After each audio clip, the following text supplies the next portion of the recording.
Morning folks, I'm Dave Canterbury with Self-Reliance Outfitters in the Pathfinder School, and what I thought I'd do this morning is shoot a very quick and basic video on knife safety. And this video can go along with the two videos that I shot recently about simple knife projects, and I kind of put the cart before the horse there, I guess, for people who are actually new to bushcrafting or use that are new to knife use. And there should be a knife safety video that's kind of a prelude to those videos. So I thought today I would shoot that video. So let's first talk about what type of knife to start out with for someone who is not used to doing this type of work and not used to whittling and carving and things like that with their hands and a knife, because there's certain knives that are better for the task than others. And a knife that you want to use for craft work, hence the term bushcraft, is not the same as what you would consider a survival knife. Okay, there is a difference there in my opinion.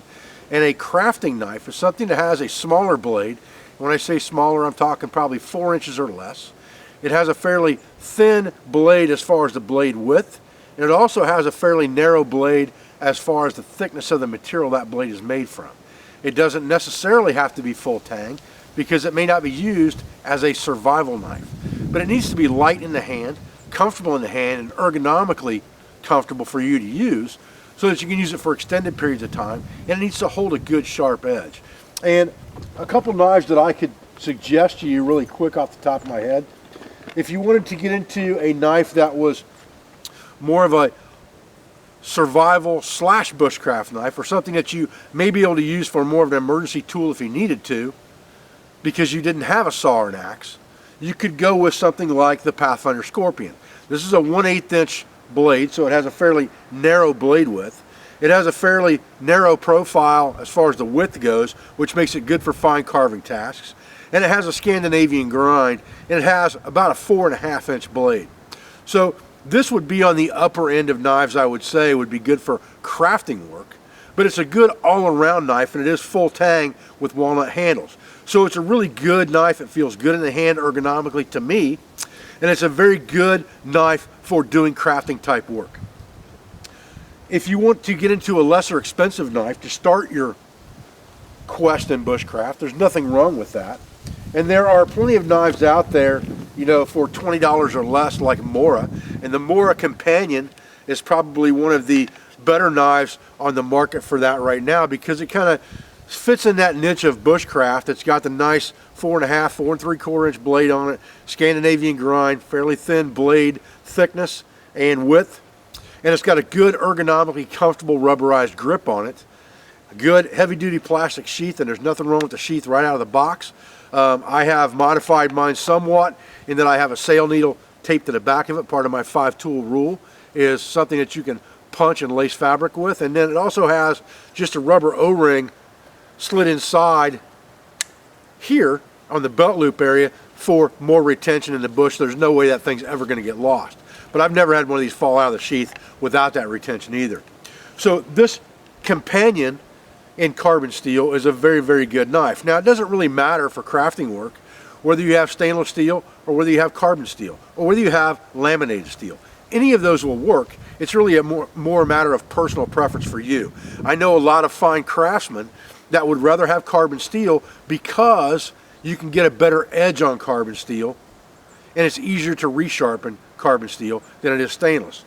The flip side of that is stainless doesn't take as much to maintain, and once you get it sharp, it holds that sharp edge for a very long period of time.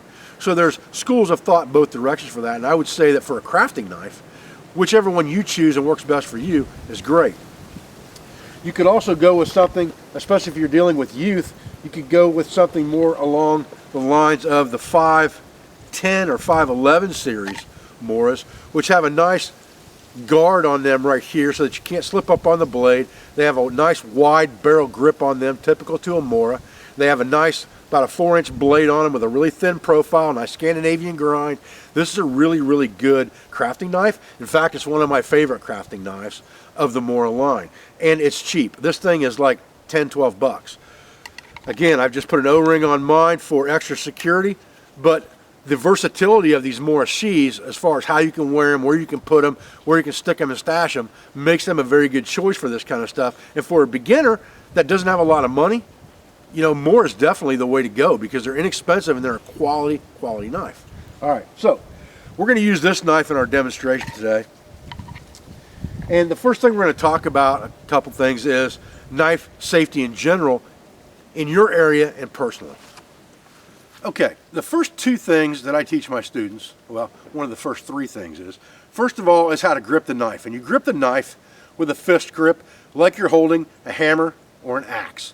With a fist grip is how you hold the knife. You don't want your thumb hanging out up here. You don't want your fingers hanging out over the guard. You want a good fist grip on that knife, and that's going to give you good control and good safety. The next thing you need to remember is what's called the blood circle. And the blood circle is anywhere at least within 180 degrees of your work area, but really more like 360, of anyone that could walk into your area or is generally in your proximity when you're working with a knife. That is your blood circle. And you want to make sure that no one's within that blood circle while you're working with your knife. Were you to flail off on something like this, which goes back to lack of control, but if it were to happen, you don't want someone in your blood circle that can get cut. The next thing is called the triangle of death, and the triangle of death is this area right here between your groin and your two femoral arteries. You don't ever want to be doing work in that triangle of death with your knife. You always want to stay in front of or outside that triangle of death when you're working with your knife, because you can bleed out very quickly from a femoral artery injury if you sever that artery, and groin injuries bleed profusely as well. So you have to be very careful with that. If you remember those three things, you've got a good start. Okay, so let's talk about for a minute working with a piece of wood. Now I like to turn sideways to work a piece of wood, and generally speaking, I like to draw the wood toward me and hold the knife stationary. So if I hold my knife in that fist grip and I'm trying to reduce this material, I can control that knife very well by keeping it in a stationary position. I don't have any choice or any chance of that knife flying off anywhere or going anywhere. And everything I do is going to be easily controllable. And when I'm making something like a feather stick, this is really the way I prefer to do it, is to do it in a braced position like this. Now you can also brace this thing on something and do more of a shear cut, but remember that a knife blade is a slicing motion. They're not made to do push cuts. Now you can do push cuts with them, but they're made to slice. And if you take a knife and you put it on your skin and you push it down, it won't cut you. But as soon as you move it just a hair, it's going to slice you open. So you have to remember that. And when you are cutting material, if you use the entire blade of that knife to cut with, like this, you're going to get those fine curled shavings better than you're going to get them if you're push cutting. And if you draw that material towards you, you can draw it up the blade just like this and rotate the material, and that will work just fine.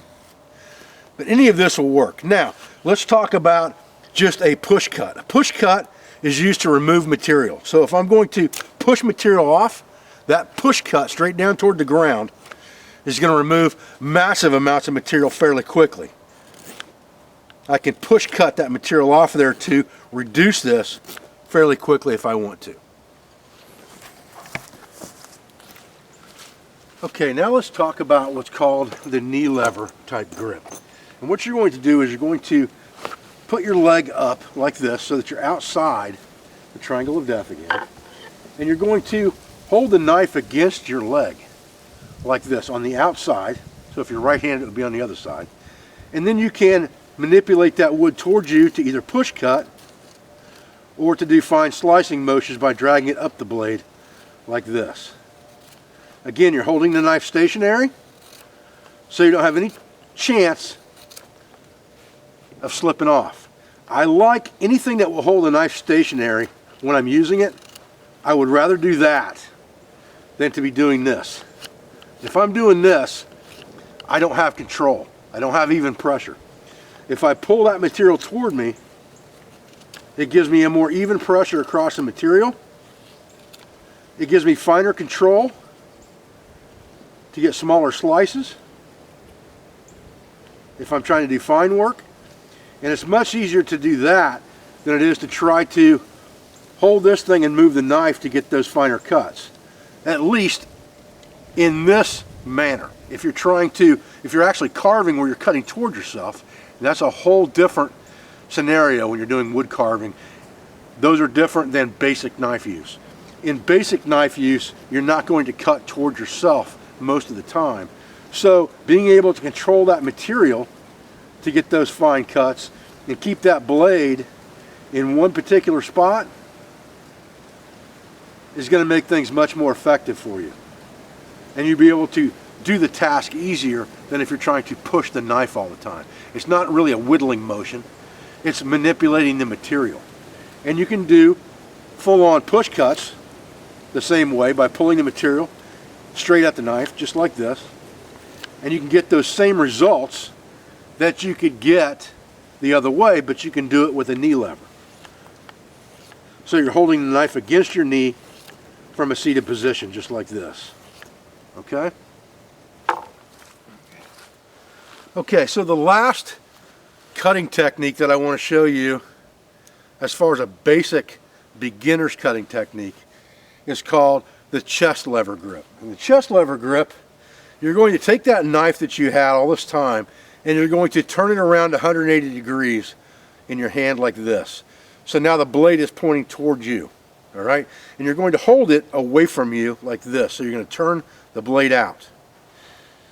The material goes in the other hand and you're going to bring it in front of you like this, and you're going to do this, and you're using your chest muscles and your back muscles to remove massive amounts of material, just like this. And this is best for exactly that, removing mass amounts of material. If you're trying to carve a tent stake where you've got to get rid of a lot of material pretty quickly to get down to a point, or if you're trying to carve a fireboard or a fire board or a fire hearth, those type things work really well for this, okay? It's pretty controlled. It keeps the knife in one spot. It's not flailing around, but it's for removing mass amounts of material. You're not going to get real fine cuts off of it, although you can. But if you try to get too fine with it, you're not going to be actually using your back muscles. You're going to be trying to control the knife with this hand and kind of just do this with your wrist instead of actually using those back muscles. This is a mass material removal position, all right?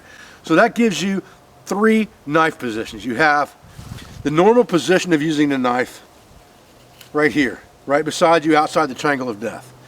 You have the knee lever, which is in front of you, and you're actually on the ground and you're pulling that material toward you. And then you have the chest lever, which is here, removing mass amounts of material like this. Okay?